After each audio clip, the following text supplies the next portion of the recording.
remember, this video is already titled Alcohol Ink Markers. They're everywhere these days, right? I had never really heard of them, started watching people color with them, and I was inspired. Are these Copic? No. Are these Ohuhu? No. These are Master's Touch, the Hobby Lobby brand.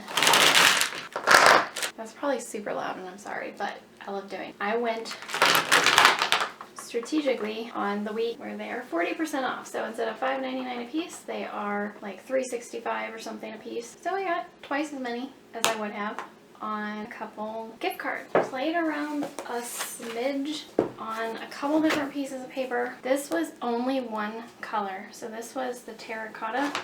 Even this, like all the shading, just one color, one marker. Isn't that amazing? I love it. It's so cool.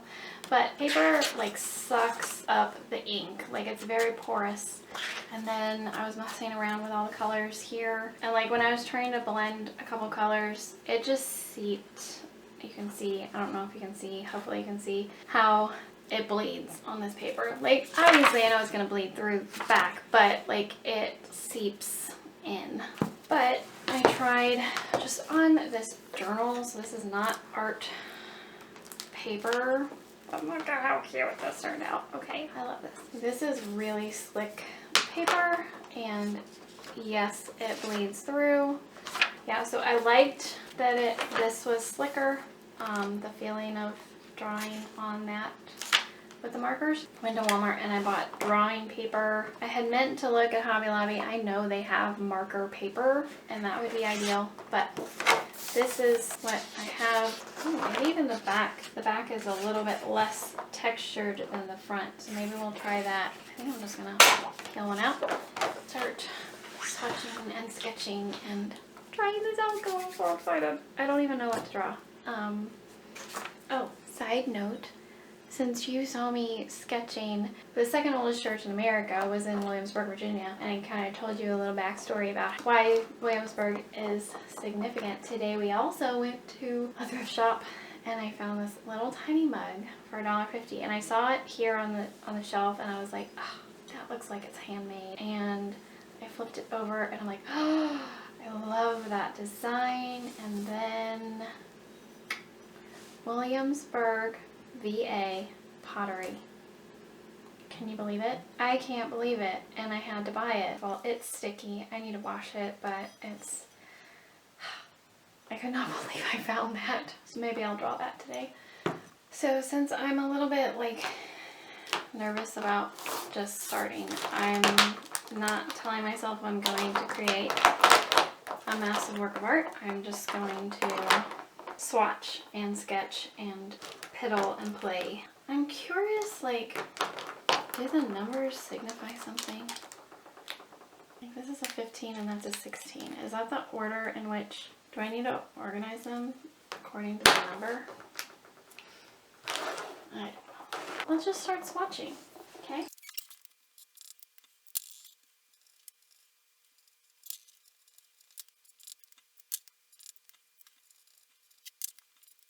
Looking forward to spring, so I saw this geranium red. I'm going to make some red geraniums in a flower box. Maybe some light blue curtains. Ooh, maybe even with our blue-gray, really pale blue. And then yellow daffodils, because this just looks so much like a daffodil color, and I'm very excited for some daffodils. They're so pretty. They have front-facing flowers, like they don't face up, they face forward, and if you notice when they're out like in a pasture or something, they all face the same direction for the most part, and from what I've read is that they face towards the east.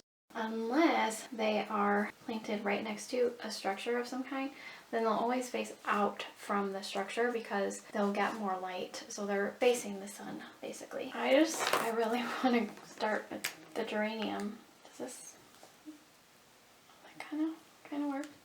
This kind of doesn't. Oh, it's messy in there. Probably don't want to do that.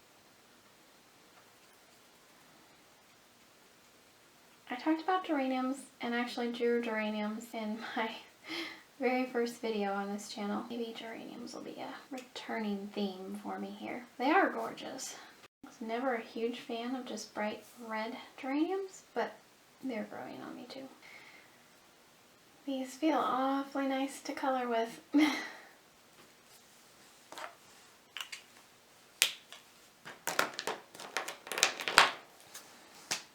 That pale lilac, not loving it. I'm not sure I'm going to use it much.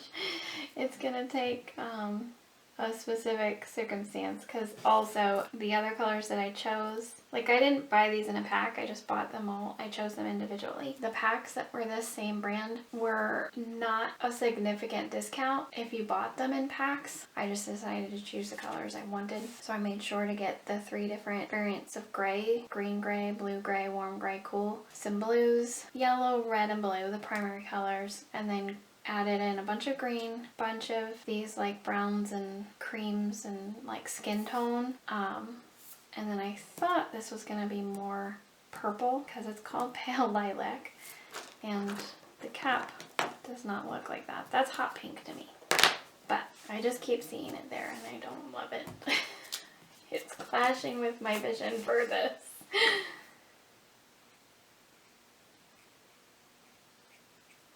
Daffodils are not the easiest flower to draw. I've tried drawing them a lot. It's hard to get that 3-dimensional look on that cup when you're drawing in 2-dimensional drawings. And I did these 5 petals, but I do think it's 6. I think they have 6. Okay, so also something I was saying, the color they are immediately when they're wet is not the same color as when they're dry. This is so much prettier dry than wet. I keep putting this on thinking like, ew, this is such a weird green, gray, yellow. Like, ugh. But that is pretty. It's real pretty. I kind of like it to define that cup center. I don't know what that's going to be. It looks scary right now. Well, definitely pale green. It's gonna be geranium green. Oh yeah. Just blobbing on the color, I guess, at this point, and try to do some line art on top of it and see how that goes. I think this is gonna be my daffodil green too. Leaves on daffodils are like thick blades of grass. A daffodil stem has no actual leaves on it. Like a lot of other plants will have leaves on the stems, but not daffodils. And they're not that thick, actually. I need to try to make them thinner. Still getting used to these brush tips. I actually have, it's January, but I have some of my daffodils sprouting. Like the greens have come up. Viridian will be these shrubs behind. So I've got some like, oh, that's dark. I almost don't want it that dark, but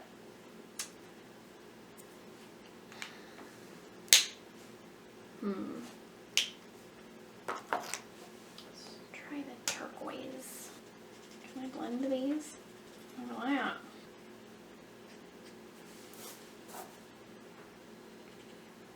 I feel like this is going to be real messy until I get the line art on. It's just going to look so blobby. Okay. So filling in a big space doesn't feel great with this color. It feels streaky.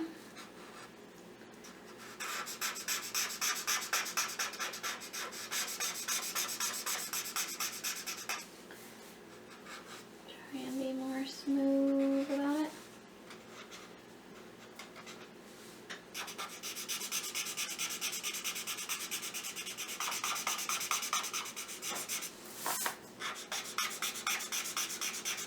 Not sure what the right way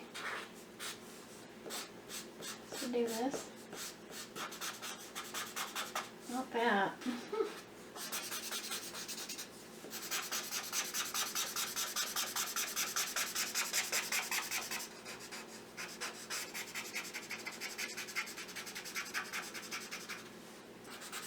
Okay, that's a lot better. I kind of want it one way and then back over it another way.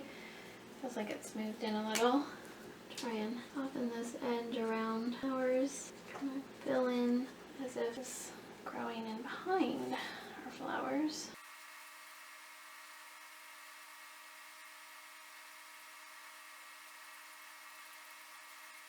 Trying to maintain that like the bottom of the bush is right across this line. Whew, this one seems smellier than the other ones. That was actually turquoise green light I switched over to, and now I'm gonna go back to the Viridian and do like leafy bits.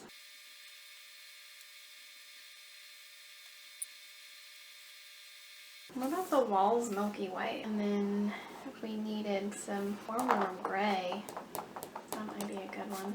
What milky white look like next to that? Ugh, there's like so many colors. I don't know how to choose. And to think there's more colors. Maybe barely beige is so pink. Like I need a layer. I need to think about layering colors. I know I want the blue gray, I think, to be my curtains inside. So let's just do that. Should we check and see? It's not bad on this paper actually to bleed through. And I don't think it's made any marks on my board, so that's good. Yeah, I like that. Cool blue. Cool. No, blue gray. Blue gray. Let's do the front door.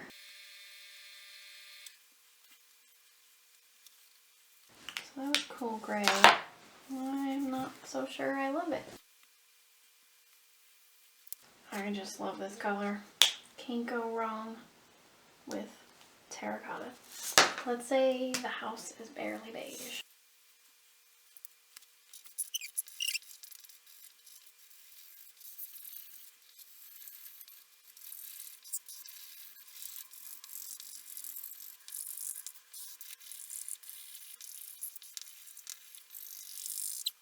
So that was a feat. I don't know if I'm doing it wrong or what's the best way to get real smooth. It's not bad at all. And I also don't know how much this would compare with a more expensive brand.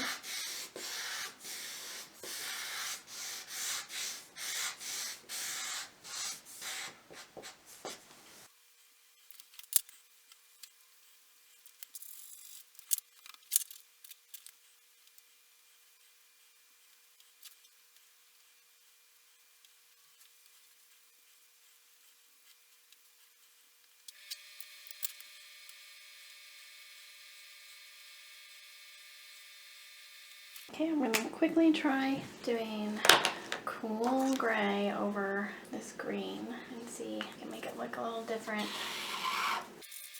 I don't want it to be so bright. I'd love it if I had like a sage green. That's kind of what we can make here with doing cool gray over the pale green. I like. So that's cool gray. I think I might use that for these stones too. Use the warm gray on the little concrete pad. So the thing about geraniums is they're not just this one big flower. They're actually individual flowers with like 4 or 5 petals. I can't remember exactly. So I'm going in with the line art to show the lots of different petals and not just going around the outside of this big fluff. And you could just outline the outside and not add the texture of the petals inside. Just depends on your style. It would still very much read geraniums, no matter how you did your line art.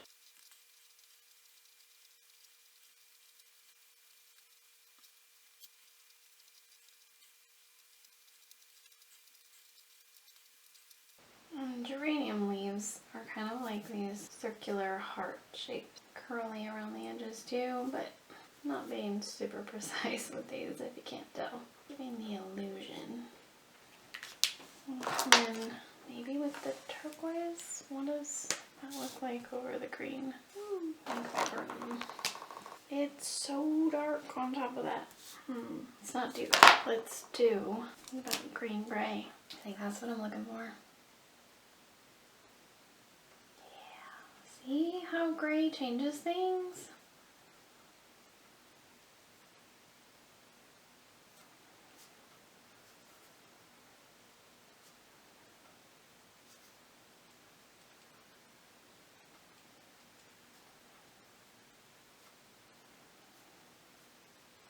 Adding some depth in there without overpowering. because if I used either one of these grains, it would have been way too much. Oh, that's nice. Cool. I feel like I don't like how that is just white.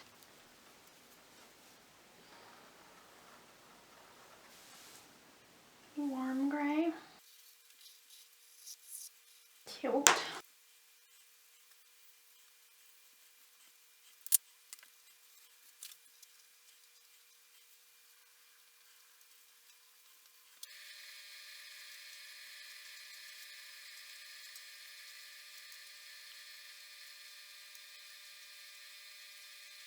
We're just cruising along here doing the line art on all these flowers. So obviously I feel like I could do better getting in to the crevices with the dirt, and maybe I will. I think that was yellow ochre and maybe burnt sienna on top of it.